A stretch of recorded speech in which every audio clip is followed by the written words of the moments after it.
Hello everyone and welcome to the Saturday recap, and today we are going to be reviewing a fairly interesting Saturday at Silverstone today.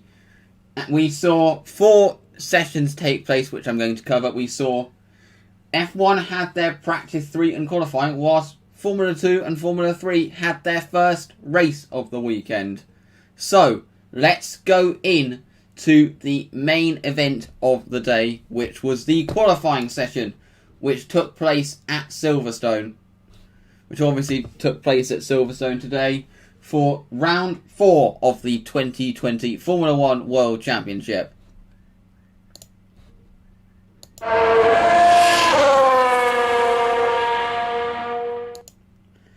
It was a relatively uneventful practice 3, to be honest. But if you look at the result, it was Valtteri Bottas who topped the timesheets ahead of Lewis Hamilton in second. Max Verstappen was in third ahead of Lance Stroll in fourth. Carlos Sainz was in fifth. Then you had Charles Leclerc in sixth. And Charles Leclerc, he has been much faster in the Ferrari this week than his teammate has. But as you see on the screen, it wasn't a good session for Alex Albon, because they managed to get the car ready. They managed to get the car ready after his crash yesterday, got the car repaired, but then just when he was about to get ready to go out, he had a kind of an electrical problem, it seems. He did get out at the end, but this put him really on the back foot going into qualifying. But this is how practice 3 went up. As I said, it was a fairly uneventful session, but qualifying saw some interesting stories, so let's talk about that.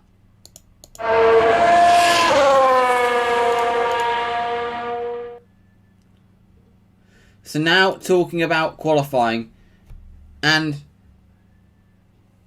as we saw towards the end of practice 3 and qualifying, it was quite windy and there was a lot of inconsistencies with the wind. There were lots of random gusts around, and that created a lot of difficulties for the drivers, as sudden gusts resulted in some drivers losing it. But we saw a couple of mistakes. Q1 saw Q1 took place, and going out, hang on a minute, I'm just got to get back up the order before I get the result up. Going out of Q1 was Nicholas Latifi, who lost it at Luffield on his final run and created a few issues for other drivers in the form of yellow flags. Then in 19th place was Romain Grosjean, in 18th was Kimi Raikkonen, in 17th was Antonio Giovinazzi, and in 16th was Kevin Magnussen. George Russell once again managed to make it into Q2, but he could be under investigation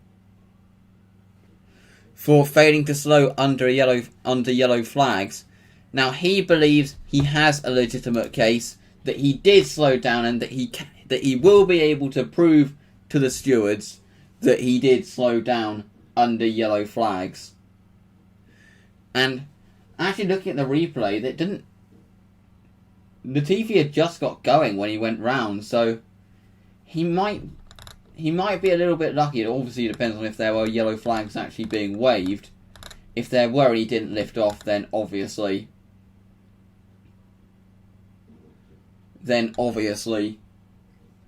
that he is liable for a penalty. But it was still a valiant effort to get into Q2 for the 3rd race in a row. Still, he got that lap in and he went into Q2. And then Q2, the most notable incident was Lewis Hamilton having a spin at Luffield. He got on the power too much and he lost it. And that did put him on the back foot. It actually brought out the red flag. Even though he got going, he put gravel all over the circuit. And that but he managed to get through. The biggest shock of Q2 was Alex Albon, because obviously, as I mentioned earlier, he was on the back foot. And I have said this before, I just feel like something is not working at Red Bull, and it's not with their second drivers. There will be a blog post about this coming soon that is in the works that you'll see on Absolute Motorsport. Of course, we have a RaceWeek blogging site coming up soon, which I will be announcing more details on in due course, but it's going to be... I honestly think, considering that Red Bull obviously Verstappen is their chosen star, and their car is completely tailored towards him. I honestly think this Albon's performances as well really puts Gasly's performances into perspective, because they are both drivers who were fast in pretty much every other car that they drove until this particular car, or not this particular car in the form of Gasly, but a Red Bull car. And yes, maybe Albon has proven himself to be faster than Gasly in this respect, but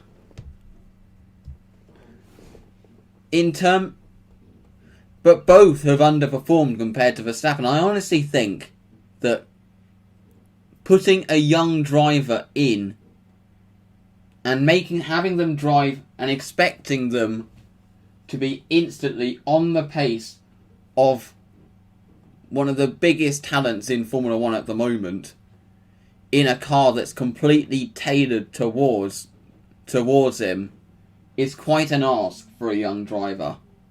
And something does need to change about their philosophy to actually maybe support their young drivers a bit more. But that is a subject for later. Nico Hülkenberg also would have been disappointed to fail to make it. They took a bit of a risk by going for the mediums and it didn't work out.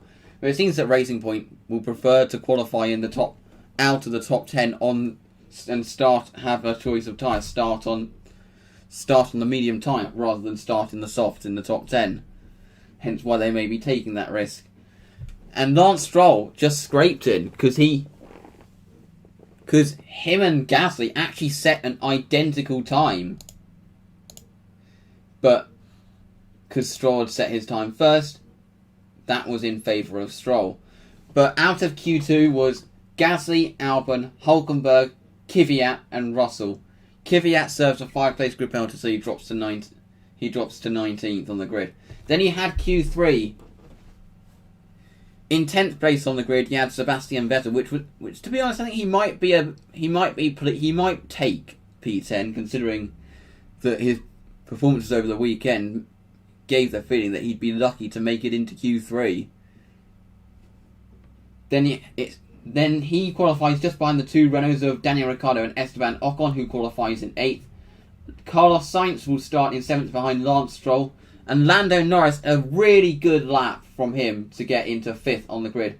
Then you have Charles Leclerc, though, probably the lap of the session, to get that poorly handling Ferrari into 4th on the grid. That really good effort from him. And he has actually escaped a penalty. Just now it has been revealed that an unsafe release, I believe on one of the McLarens in qualifying, that he will not be getting a penalty for an unsafe release on exit of the garage.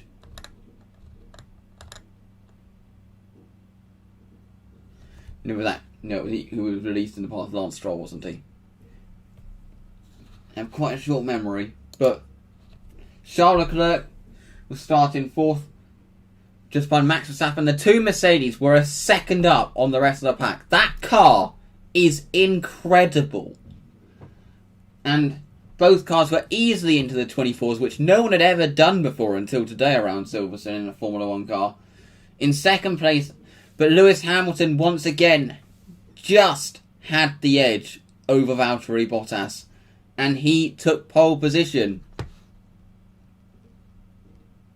So, looking at the full-on starting grid, it's going to be obviously a Mercedes front row. And I think it's going to take something to stop a 7th British Grand Prix win for Lewis Hamilton. Valtteri Bottas starts in second ahead of Max Verstappen in third, Charles Leclerc fourth, Lando Norris starts in fifth ahead of Lance Stroll in sixth, Carlos Sainz in seventh, Esteban Ocon in eighth, Daniel Ricciardo in ninth, with Sebastian Vettel rounding out the top 10. As you can see below, Danny Kvyat's penalty drops him to P19, but barring any later penalties, that is the starting grid for tomorrow's race.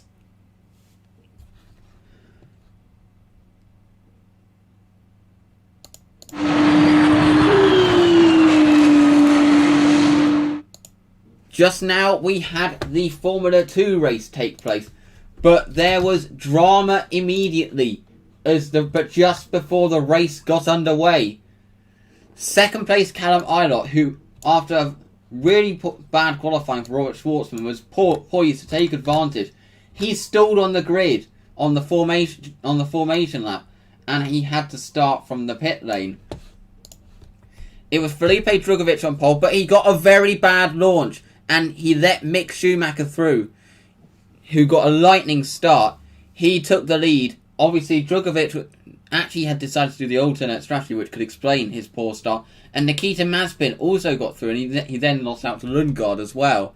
Nikita Mazepin was a man on a mission. He managed to get past Mick Schumacher to take the lead, whilst Guan Yu Zhou was also on a mission as well. He was making those moves around the outside of multiple drivers at Village Corner, and he was on his way up the order. He was also on the alternate strategy. Now in the pits, Mazepin and Schumacher pitted, but then you had Christian Lundgaard pitted, and the overcut once again proved to be really effective, as Lundgaard managed to get out he managed to get out ahead of Mazepin, but Mazepin managed to get through. Obviously he was on the cold tyres, and then Mick Schumacher managed to get through. But it didn't take long for Christian Lundgaard to get past Mick Schumacher. Mick Schumacher really struggled for race pace. But then the drivers on the alternate strategy came in. As mentioned before, Felipe Drugovich was on the alternate strategy, but he did not make it work. It seems, we didn't see this on TV, but it seems that Felipe Drugovich had a poor pit stop, which put him out of contention. But Guan Yu Zhou, he had a good stop, and he was in contention. On those newer tyres, he was able to make up ground. First passing the Carlin car, as you can see here. I believe this is Yuki Tsunoda. And then he was making his way to the field, and then he passed Tsunoda, and then he managed to pass Christian Lundgaard to take second place. It was a really valiant effort from him to get up to second. Whilst on the final lap, Yuki Tsunoda was also on a mission. As going into Stowe on the final lap, he managed to get past Lundgaard with only a handful of corners left. But it was Nikita Mazepin. Haven't got an image for him for his victory but it was Nikita Mazepin. Need to find the picture of him to get up. It was Nikita Mazepin who took his maiden Formula 2 victory for High-Tech. And High-Tech's second victory in Formula 2. And he won the race. It was a valiant effort from him. He won the race from Guan Yu Zhou, who managed to get up to second on that alternate strategy. Yuki Tsunoda finished in third ahead of Lundgaard in fourth. Callum Ilott, despite his stall, did a very impressive drive. One of the drives of the race to get up to fifth from the pit lane. And he has taken 10 points out of Robert Schwartzman's lead. Then you have Louis Delatres in sixth, Felipe Drugovich in seventh, whilst Dan Ticktum takes reverse grid pole. It was a bad day for Prima. Mick Schumacher dropped down to ninth from the lead in the end, despite being on a similar strategy. He really struggled with the tyres. Prima just did not seem that hooked up on race trim. Robert Schwartzman, he did progress, but not enough to get into the points. Whilst Jack Aitken will be very disappointed. He's having a very tough season so far. He's dropped to 13th from a good qualifying, whilst Roy Nissany was the only retirement.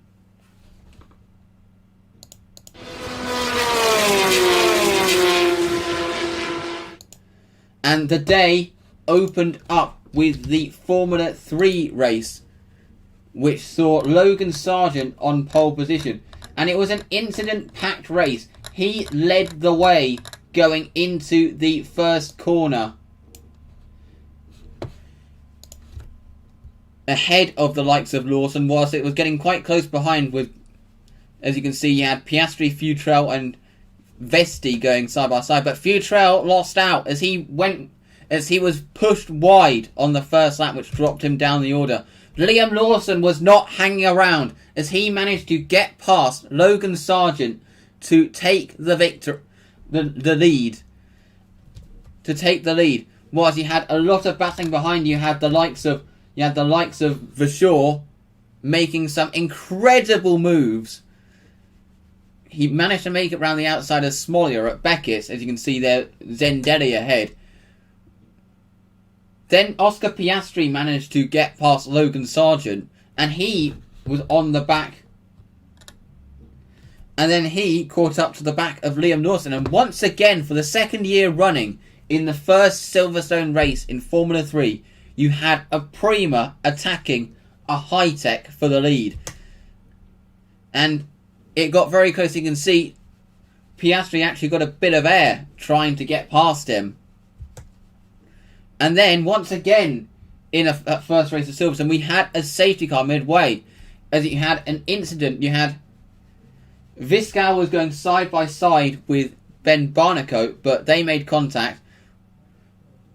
Viscal was on the inside, and it sent him into a spin into the path of Jack Doohan, and they both collided. This brought out the safety car. But the safety car came in again, and Piastri was poised to see if he can attack. But his charge was immediately halted when there was quite a dramatic incident at the end of the lap at Club. Quite a dramatic incident. You had Ollie Caldwell and Matt Futrell making contact, and then he was collected, I believe, by Lucas Dunner in the MP Motorsport.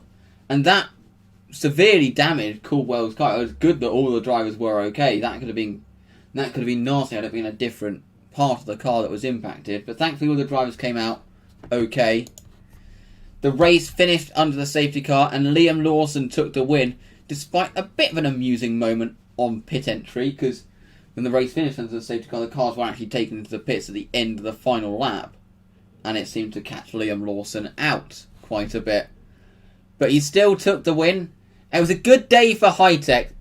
Obviously, he's based at Silverstone, Hi-Tech are, and it's a good day for them, taking 2 victories in both F2 and F3. You had Lawson winning the race, ahead of Piastri, who extends his championship lead. Then you have Logan Sargent in 3rd. Then you have Jake Hughes in 4th, who had a better day. Frederick Vesti finished in 5th, ahead of Alex Peroni, who was lucky to have his lap time from qualifying reinstated. They realised they made a mistake. Max Futrell actually fought his way back up to 7th after being forced off on the first lap. Then you had Clement Novalak in 8th, David Beckman in 9th, and Alex Smolia in 10th. Could Alex Smolia have redemption for Hungary Race 1? Then you have the likes of Verschoor and Pourchaire, who would have been disappointed to finish outside the points. Then you had Zendelli, Williams, Fraga, Hauger, Stanek, Fittipaldi, Malvestiti, Barnicoat, Das. Flörsch was disappointed to have a spin after being hit round by Dennis Hauger. Then you had Nannini, Deleda. David Schumacher had to start from the pits in the end, which resulted in him finishing last of the finishers. And the retirements were Caldwell, Futrell. I actually made a mistake here with the result. It was Fernandez who finished in 7th, not Futrell. Futrell was a retirement. Sorry about that, it was a bit of a noobish mistake. The retirements were Caldwell, Futrell, Dunner, Viscal, Doohan.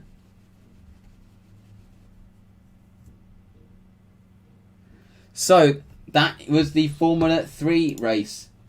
And Alex Smolia is on reverse grid pole for tomorrow, and he has a chance to have revenge after being taken out of pole position in the first Hungary race and potentially get his redemption.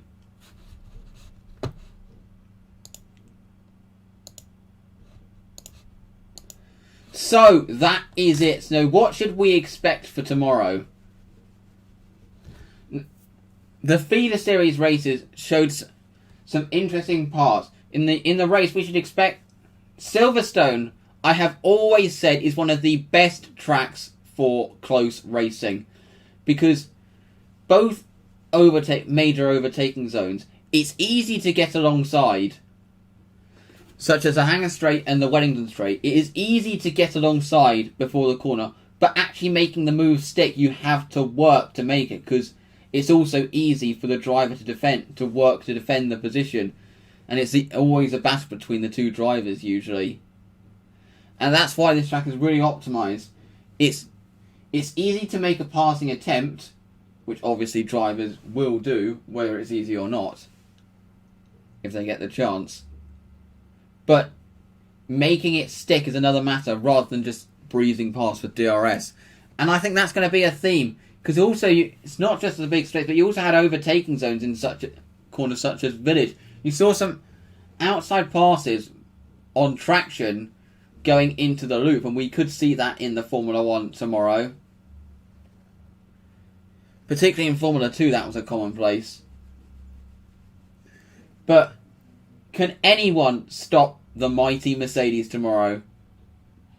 It's going to be quite a tall order, but that is it for the Saturday recap. And we will see you tomorrow for the Sunday race weekend recap, the Sunday review, after what could end up being an exciting British Grand Prix.